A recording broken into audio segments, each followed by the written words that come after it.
Not everything our ancient ancestors designed had a purpose.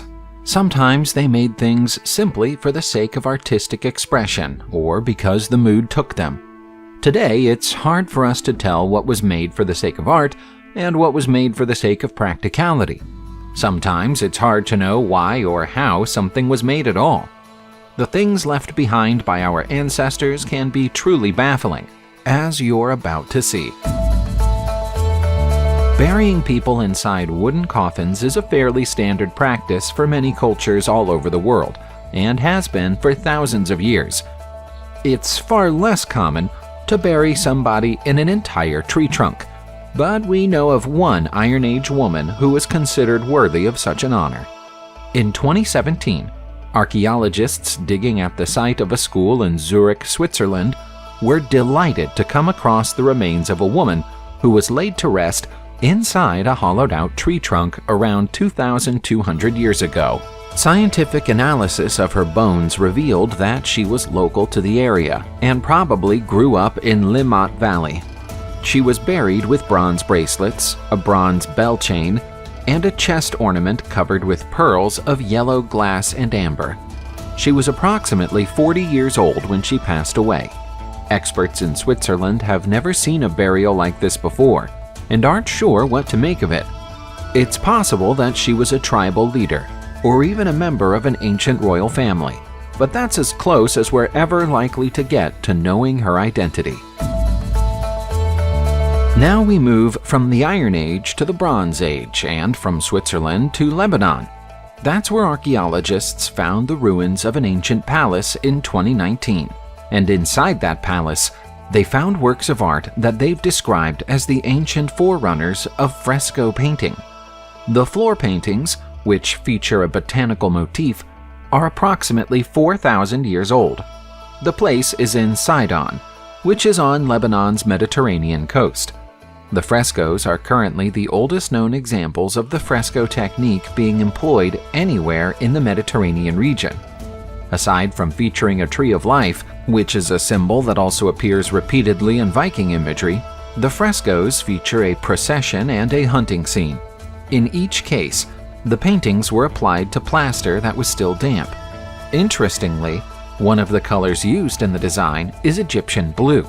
The shade is almost impossible to find in the natural world, but was created in Egypt artificially about 4,000 years ago. For it to also exist in Lebanon so close to when it was invented suggests that there were close cultural or trade ties between the regions. There's plenty of ancient pottery to be found in South America, and plenty of ancient civilizations and cultures that could have made that pottery. 9 times out of 10, when an archaeologist in South America finds a piece of ancient pottery, it's possible to determine who made it.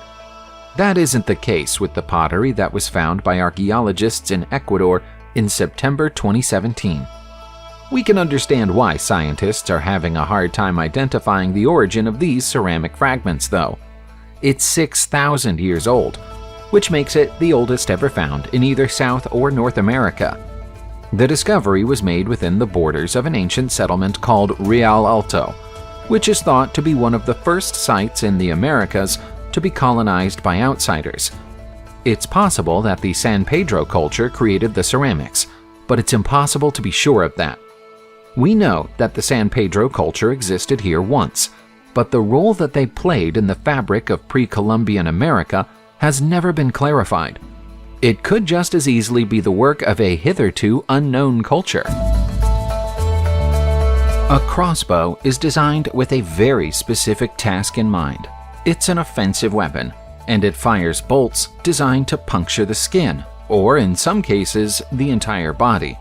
There's absolutely no need for a crossbow to be covered in elaborate decorations, but somebody decided to decorate this one anyway.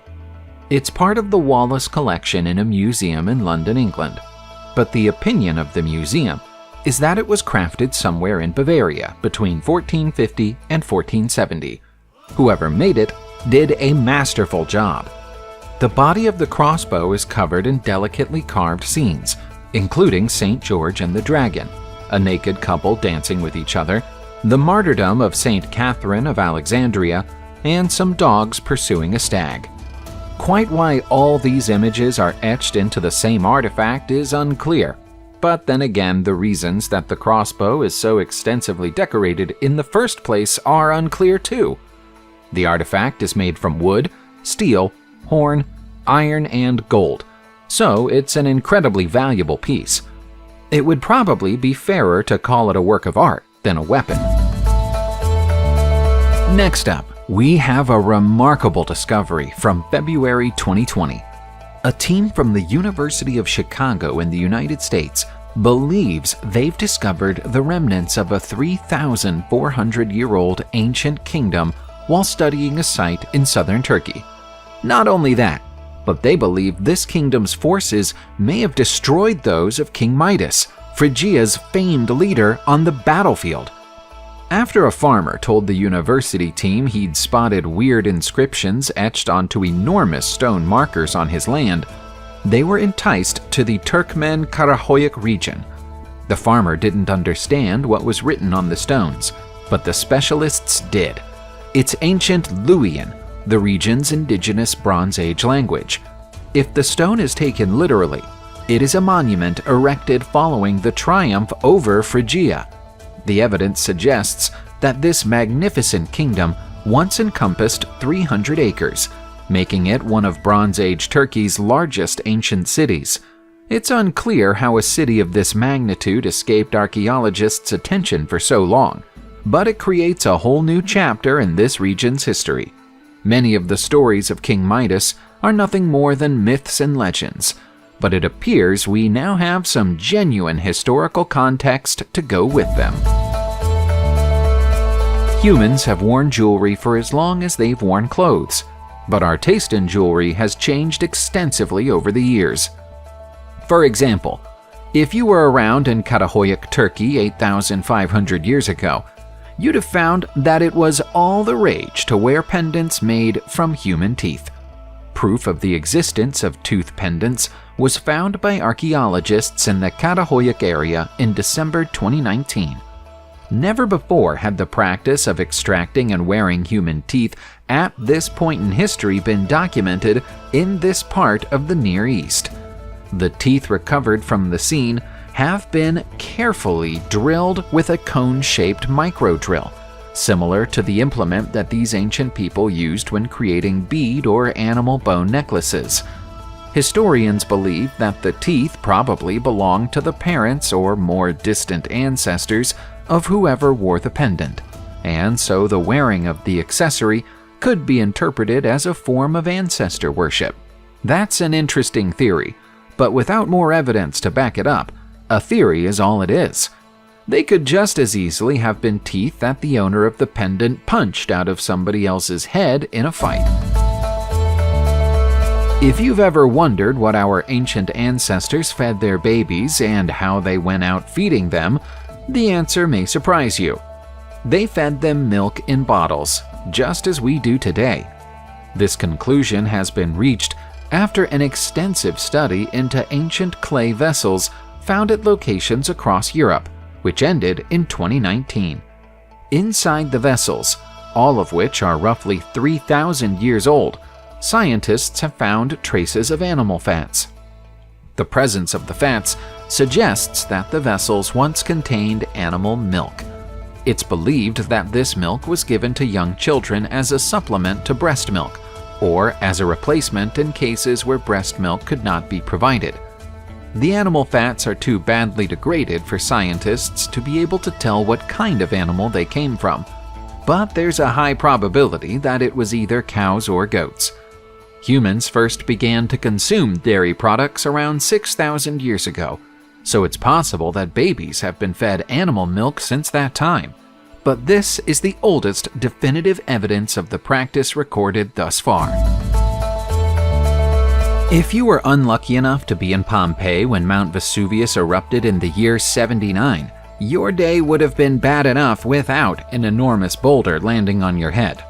Nevertheless, that was the tragic fate of an unfortunate individual who was discovered at the world-famous archaeological site in May 2018. Based on the skeletal remains of the man and the painful-looking position he spent the last 2,000 years in, it seems likely that he survived the initial eruption and was trying to flee the city when he found himself in the way of a boulder hurled through the air by the force of the explosion. The boulder landed directly on his head and more or less decapitated him instantly. So if there's a bright side here, it's the fact that the victim didn't know much about what happened to him and likely wouldn't have felt a thing. Analysis of his bones suggests that he was around 30 when the disaster struck and was on the first floor of a building, either trying to find somewhere to hide or trying to make his way down the staircase. The boulder that landed on him might even be a door jamb, making this one of the most improbable fatalities you'll ever see. We don't truly understand what happened to the ancient Mayans that caused their once mighty civilization to collapse, but perhaps this next pair of artifacts can help us. They're so-called trophy skulls, and they were found in the jungles of Belize in 2019. Both of the skulls are human, but are barely recognizable after being defleshed, broken, and then painted. Historians think they were worn around the neck as pendants by the warrior they were found buried with. He died around 1,000 years ago. The Maya often depicted their warriors wearing the skulls of their enemies on their paintings and carvings, so this is consistent with what we know of them. However, this warrior died in the southern reaches of former Maya territory, and the skulls belonged to people who lived in the north. In other words, he wore the skulls of other Maya people. To summarize, what we have here is a warrior who died at around the time of the collapse of the Mayan Empire, wearing the skulls of his countrymen. Might it be possible that the Mayan Empire descended into a civil war of North versus South that resulted in the destruction of the entire empire? Recycling is often presented as if it's a modern idea, but it's nothing of the sort. We have direct evidence that some of our earliest ancestors recycled unwanted flint into tiny tools more than 400,000 years ago. This discovery comes off the back of a study carried out by Tel Aviv University in 2019 on materials found inside Qassam Cave in the same country. The unique conditions inside the cave have preserved its contents perfectly, so much so that there's still micro-residue present on the surface of some of the flint tools. There was no scarcity of flint in the area, so the primitive humans who lived inside the cave weren't recycling their tools and materials because they had no other alternative.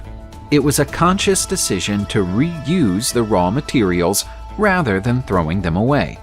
During the same study, the academics were able to prove that the living space inside the cave was intelligently divided into a cooking and consumption area, a storage area, and a processing area where animal and vegetable materials were battered and processed to obtain their byproducts.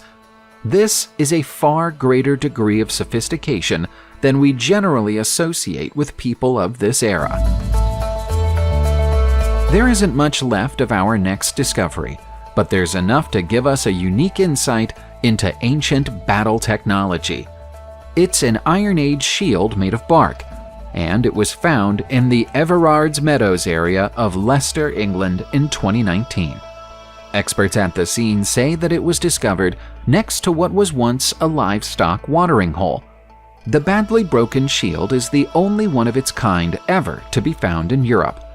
It would originally have been a sturdy object, made of wooden laths to stiffen up the structure, and a wooden rim to hold it all in place, plus a woven boss to protect its handle.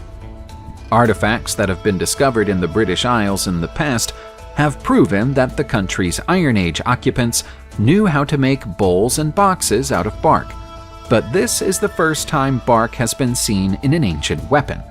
The exterior surfaces of the shield were once painted with a red and black checkerboard effect, the traces of which can just about still be seen today.